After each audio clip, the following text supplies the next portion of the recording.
Я жүйкем тозды.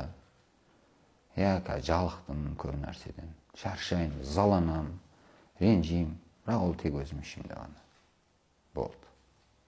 Қалған басқасын бәрі. Білмеймін мен енді. Не істе дейсің енді.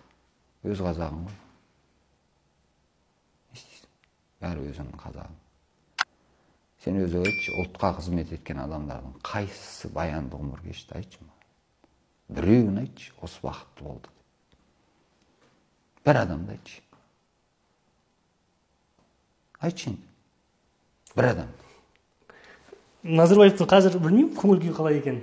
Жоқ, ұлтқа қызмет еткен дедім. Ұлтқа қызмет еткен. Бастық болды деген адамдар емес. Назарбаев ұлтқа қызмет етті ғой. Ұлтқа қызмет еткен жоқ, мемлекетте басшы болды.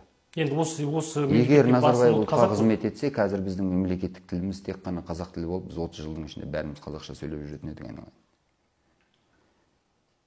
Егер ол кісі ұлтқа қызмет етсе, бізде опера балет театры емес, қазақтың дәстүрлі жырлары, айтыстың бөлек театры, жырдың бөлек театры, қазақтың дәстүрлі әнінің, күйінің бөлек театры, оны керемет халықаралық деңгейге көтеріліп, қалыптасып, қазір бүкіл әлемді түгірлеп жүретін еді.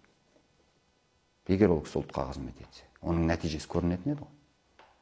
Сондықтан мен ол кісіні ұлтқа қызмет етті деп айта алмаймын. Мемлекетте жұмыс істеді, басшының қызметін атқарды.